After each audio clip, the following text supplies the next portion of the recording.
নমস্কার আপনাদের সবাইকে আমার নতুন একটা ভিডিওতে আপনাদের সবাইকে স্বাগত জানাচ্ছি। মায়াপুরে আজকে আমাদের দ্বিতীয় দিন। আমরা খুব সকালবেলায় ঘুম থেকে উঠে একটু চারিদিকটা ঘুরে দেখছি।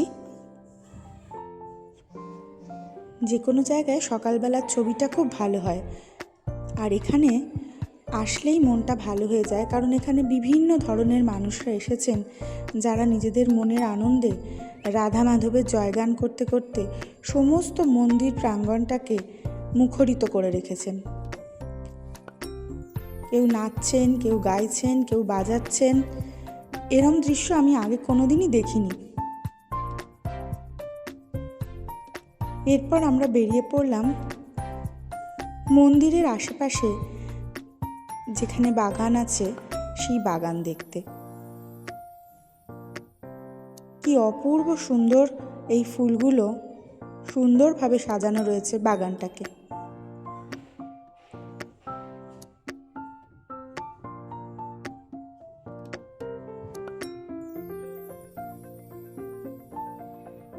চারিদিকে মনে হচ্ছে ঝাঁকঝাঁক প্রজাপতি উঠছে।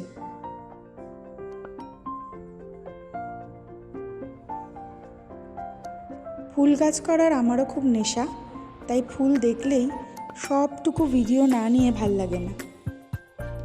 যতটা পেরেছি পুরো অংশটাই ভিডিও করেছি। দেখুন, যেন মনে হচ্ছে সব প্রজাপতিগুলো এক জায়গায় জড়ো হয়েছে।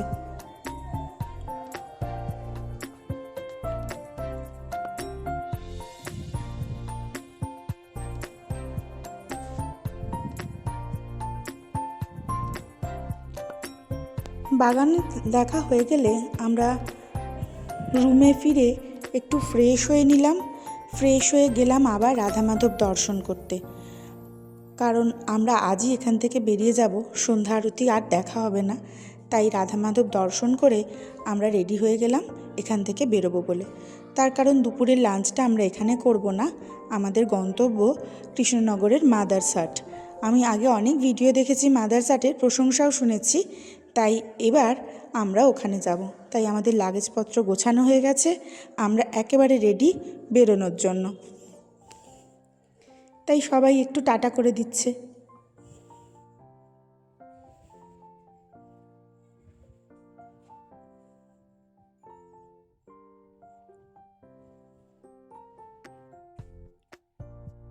সকলেরই মুখে হাসি, কিন্তু মনটা সকলেরই একটু খারাপ, কারণ একটা দিন কিভাবে কেটে গেল আমরা বুঝতেই পারলাম না।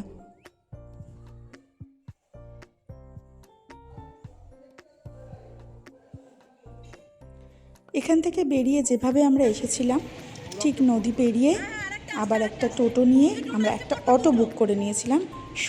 সোজা আমরা ওখানে পৌঁছে গেলাম মাদারসাট। আমাদের এখান থেকে যেতে সব মিলিয়ে সময় লেগেছিল এই 1 ঘন্টা 20 মিনিট মতো। যেহেতু অটোটা বুক করে নিয়েছিলাম তাই আসতে কোনোই অসুবিধা হয়নি। পৌঁছে গেছি আমরা মাদারসাটে। খুব সুন্দর গ্রাম্য পরিবেশ।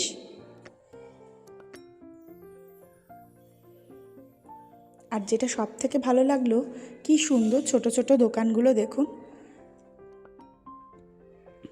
কৃষ্ণনগরে এসে মাটির পুতুল দেখতে পাবো না, খুব খারাপ লাগছিল। তাই এখানে এসে মনটা ভরে গেল। তাই কিছু কেনাকাটাও করলাম এখান থেকে। রয়েছে কিছু গয়না, ব্যাগ, কুর্তি, ট্রাউজার, খুব সুন্দর। আর আমাদের দিদি কেনাকাটায় ব্যস্ত, এখান থেকেই গয়না কিনছেন।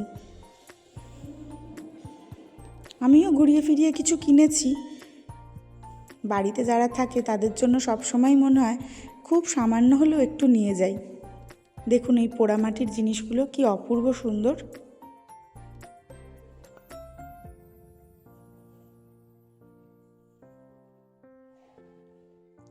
আমরা মাদারসাটের আগে থেকেই নামটা লিখিয়ে রেখেছি, তাই যারা দাঁড়িয়ে আছে ওখানে তারা এখন আমাদের ফোন করছে যে এবার ভেতরে এসো, আমাদের লাঞ্চের অর্ডারটা দিতে হবে, নয়তো আমরা আর সন্ধে 6:30টার ট্রেনটা পাবো না।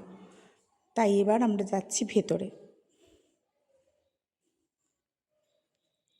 মাদারসাটের অ্যাম্বিয়েন্সটা ভীষণ ভালো লাগবে। অন্তত আমার তো তাই লেগেছে।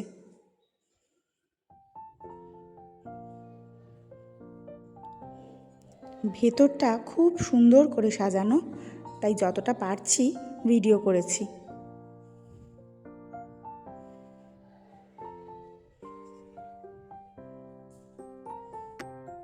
দারুণ। এই যে আমাদের টেবিলে সবাই বসে আছে। এত খিদে পেয়েছে যে কি খাবো আর কি খাবো না বুঝতে পারছি না। শেষে সবটা মিলিয়ে অর্ডার দিলাম। আর এই দেখুন, এখানে এসেই নতুন জিনিস দেখলাম, রোবটে করে খাবার সার্ভ করা হচ্ছে। সবাই ছবি তুলছে, আমিও তুলেছি।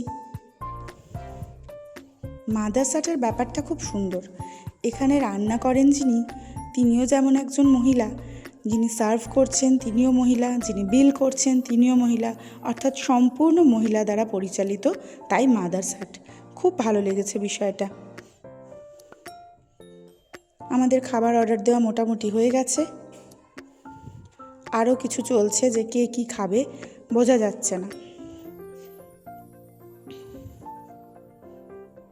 সবার প্রথমেই চলে এসেছে ফ্রেশ লাইম সোডা, যেটার খুব দরকার ছিল।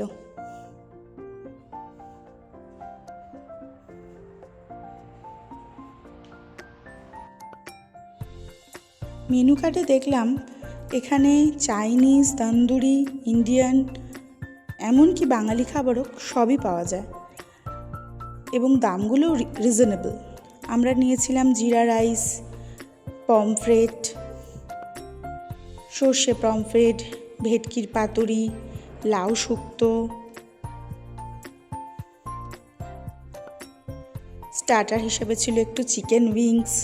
খুব সুন্দর টেস্ট। বিরিয়ানি, এখানের বিরিয়ানিটাও কিন্তু বেশ ভালো।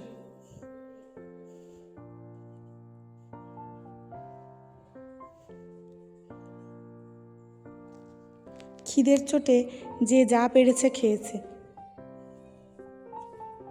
আমি সব কিছুই একটু একটু করে ট্রাই করেছি এবং বেশ ভালো এখানকার খাবারের কোয়ালিটি এবং কোয়ান্টিটি।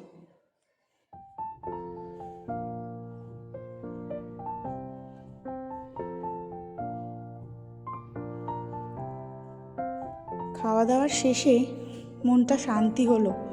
অনেকক্ষণের জার্নির পর খাওয়া দাওয়া, বিশেষ করে বাঙালি খাবার তো দারুণ লাগে। ডালটাও ছিল খুব সুন্দর।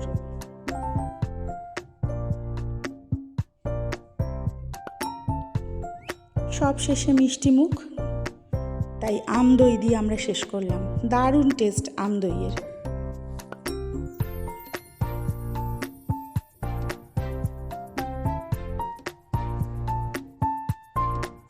এখানে খাওয়া দাওয়া শেষ করে আমরা বেরিয়ে পড়লাম স্টেশনের উদ্দেশ্যে। বেশিক্ষণ নয়, আমাদের সঙ্গে অটো ছিল। আমরা খুব তাড়াতাড়ি কৃষ্ণনগর স্টেশনে পৌঁছে গেলাম। সময় লাগলো এই 20-25 মিনিট। সন্ধ্যে 6:30টার সময় আমাদের ট্রেন ছিল। যদিও আমরা লোকাল ট্রেনেই এবার ফিরেছি, কেন আমরা ট্রেনের রিজার্ভেশন পাইনি, কিন্তু তাতে কোনো অসুবিধা হয়নি। সবাই মিলে উঠে এতগুলো লোক ছিলাম তো, যে যার মতো বসে পড়তে পেরেছি। এবার সবাই টাটা করছে, কারণ সকলেরই এবার বাড়ি ফেরার পালা। আমার এই ভিডিওটি যদি আপনাদের ভালো লেগে থাকে, তাহলে আমার চ্যানেলটিকে লাইক, শেয়ার আর সাবস্ক্রাইব করতে ভুলবেন না। সঙ্গে থাকবেন, সাপোর্ট করবেন। দেখা হবে অন্য একটি ভিডিওতে। টাটা।